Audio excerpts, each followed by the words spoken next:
Hello everyone, I'm back. So I've had a nice, lovely, magical, beautiful, sunny, fun weekend away. So went to Glastonbury, which is in the UK. It's also known as Avalon, which is a highly spiritual place. Absolutely just amazing. Loved every second. Was with a couple of my very close friends. And yeah, just something I really needed. So I'm really glad that I went. And the beautiful weather was just gorgeous all weekend. So I feel refreshed, I feel revitalized and raring to go for your reading. So I've already shuffled the cards. We have 5 cards and then a crystal for the week as well. So I'm just going to go straight into the reading. So the first one we have is number 22, which is normally about balance and harmony, and it's creation. Okay, and I feel like this is getting you in touch with the creative side of you. Now, you may think that you're not a creative person, but we are all creators. We all, like, even if we just think up something, if we imagine something, that's creativity. You know, we can draw something on a bit of paper. That's creativity. It doesn't have to be like a masterpiece. You know, we can write things. We can come up with ideas for things. You know, all of that is creating something. You know, we were all created and we can create life. You know, we can create words, anything. You know, you don't have to be like a really good artist or, you know, songwriter or dancer or a painter or anything to be creative. So, you know, don't be saying I'm not a creative person, because we all can create. So this is getting you in touch with the creative side of you. Now, what I'm hearing, what can you create, or what can you create in your life at the moment that will help you feel more balanced? I keep being drawn to the word balance, and we have actually got a balance card in this pile, and number 22 is about balance and harmony. So how can you create more balance and harmony in your life? But it's also a message of getting in touch with that creative side of you, because I think we need to realize that we are creative first before we can actually use that creativity to then create something good and harmonious and more balanced in our lives. So, you know, realize that you are, first of all, creative. You are a creative person. You were created and can create. Okay, so even if you just use that affirmation, I can create, I am creative, and just like start to learn to believe it. I'm realizing I'm not looking at the right piece of the camera. Never mind. So just realize that first, and really just understand creativity isn't this like huge thing that you have to be. And then just, you know, from that place of acceptance of that, you'll find that you'll come up with ideas and inspiration. So it's about then creating something that's going to work for you, that's going to give you more harmony and balance in your life. Okay. And then we have number 52, which together is 7, which normally is like a highly spiritual number, the right path, I normally say it means. So if you're going in the right direction, the right path.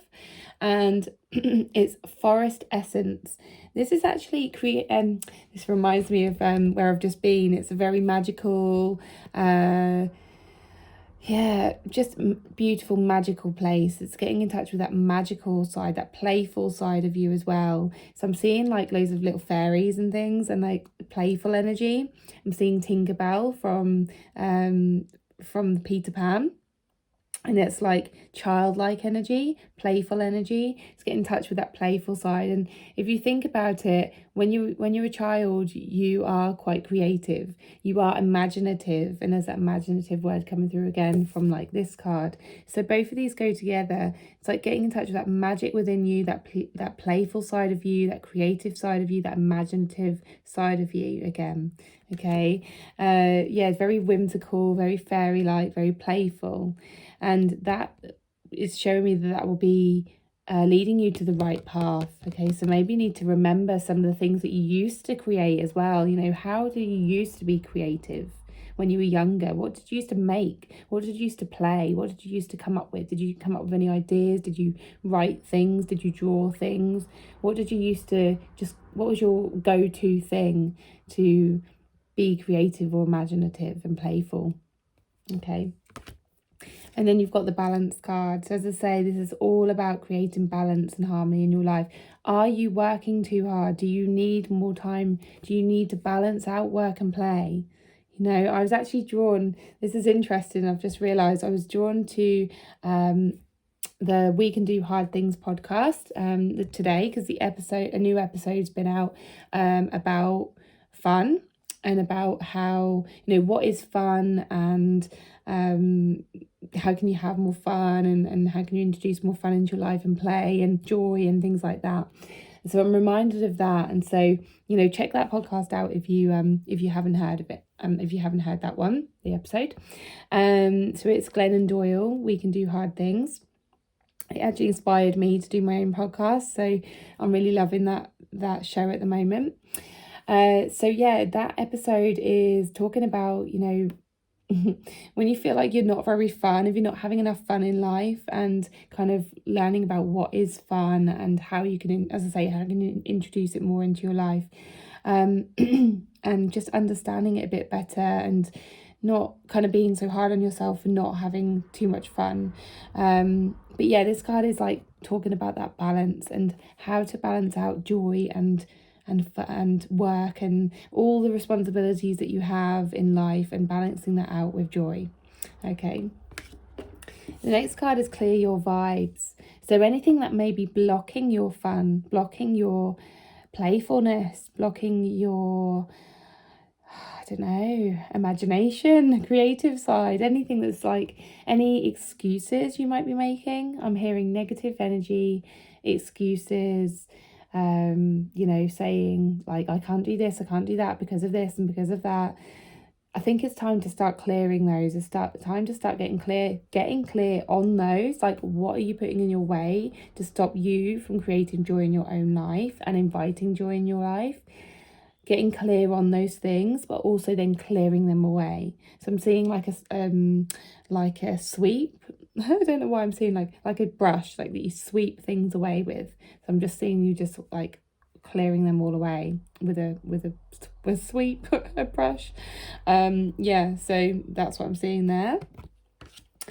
And then yeah, this is kind of deep breath, but it was actually upside down. So I feel like that's where you're at. It's like a stillness.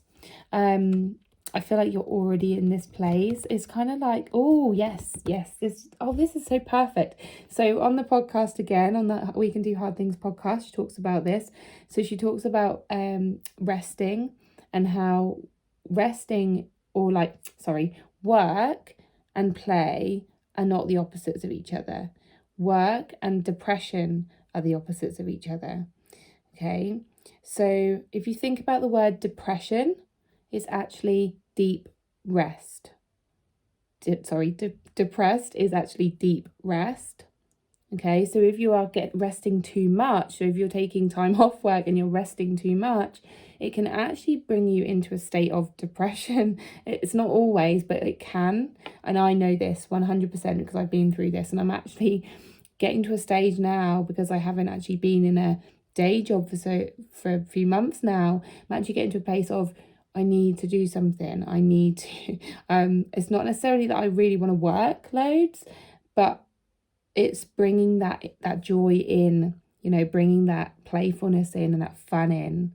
Okay, I'm so glad this has come up in the reading. It's perfect, because I've literally just listened. It's almost like I was guided to then, listen to that and then come on here and do this reading.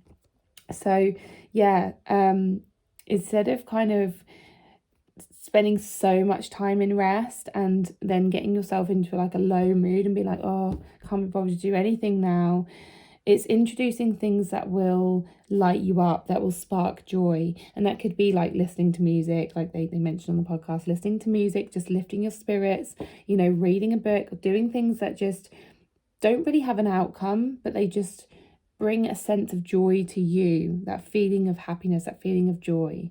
You know, it could be going out and seeing some friends and doing some shopping, or I don't know, just watching a nice film or listening to music, as I say, seeing a show, anything that sparks joy, going to a theme park, like, you know, and that all these fun things, just introduce them in, and that will lift you again. Okay, and it will stop you from getting into this depressed state. Okay, so yeah, like how it says deep here, and like, yeah, the deep breath just reminds me of too much, like a really deep breath makes me think, oh, someone needs to take that big deep breath, they need that rest. But then I then get this sense of you can have too much rest. Okay, number 7 again, right path. Hey. Okay, so I'm just going to read the crystal of the week, which I need the book for. Let's grab that. Crystal of the week is smithsonite, and it's a lovely green colour, which is the colour of the heart chakra. So it's about, well, I have a feeling it's to do with the heart, opening the heart, connecting to your heart and your love and the things you love, joy, sparking joy. So let's see what the message is in this, and hopefully it should resonate with the rest of the reading. Okay. Okay, so smithsonite essential meaning: rebirth from chaos, evolution, yeah, separate word, stress relief, emotional boost, clearing of obstacles to growth. Love that, clearing of obstacles, clear away the vibes. From here to there can be a rocky road, one that may even seem to move under your feet as you engage in the process of healing with roiling emotions. The journey can be confusing and unsettling and cause you to want to beat a hasty retreat. But smithsonite spirit message is clear as can be. You are haltingly moving forward into creating something new. If you feel as if you're unsteady and even going a little backwards at times, it is only because you are being asked to look to the past and lessons learned so that your next steps can be sure and steady. The ground is firm beneath you and the wind is at your back, and the conscious universe is beside you, so there is no need to look for what may seem to be safer ground. The landscape around you is changing, you are changing, and soon you will feel much more settled. If you heed the call of smithsonite spirit and trust that you'll be just fine, so breathe. It's all going to resolve soon, and the obstacles you find daunting will disappear. Relationship message: you are evolving, and the confusion will lift as you breathe and listen to the message of smithsonite spirit. Even when you are leading your partner in dance, there will be times when it seems you are stumbling backward or twirling through in the air. I can't read today. You feel unsure of where the ground is and whether you are about to fall. In every relationship, evolution is necessary at times, for circumstances always change. You might become the person you need to be, so that intimacy and friendship can weather the inevitable storms and grow even stronger. Put one foot forward and twirl away without fear, for soon your gaze will meet your partner's and you will see eye to eye on what is the most important. Then the right next step will become clear. Prosperity message: every creature on earth experiences growth spurts. Could you be in one now? Could it be that the ups and downs in your sense of prosperity reflect that you are maturing into someone new, one who is more comfortable with the fluctuations of wealth in the outer world because you have become more at peace with the natural flow of abundance and are feeling prosperous within? We invest in and plant seeds, we nourish and tend. We harvest and enjoy the bounty that is ours and then start the cycle all over again, imagining what comes next. Have faith in the cycle, for the support of the conscious universe, your ally in co-creation, is the firm foundation beneath you. What is going on today? Mercury retrograde, probably. Feel encouragement from the conscious universe being conveyed to you through smithsonite spirit, whose message is this: you have what you need in this moment and more is coming to you, so breathe. Crystal spirit meditation. Smithsonite is incredibly useful in calming the emotions. It comes in a wide range of colours, each with a different vibration, but all working directly on the emotional body. Meditation with this stone soothes and brings peace, allowing us to disconnect from specific perceptions and explore different perspectives. There was a couple of words in there that I felt kind of linked to the main reading, but they may have a separate message for some of you in that particular description there anyway. And if not, it is just about connecting with the heart, because this is the colour of the heart chakra, connecting with what brings you joy in your heart and the feelings that you get that feel good in your heart. Okay, so that's the general reading for the week. Let me know if it resonates. Thank you so much for watching, and I will see you on the next video. Bye.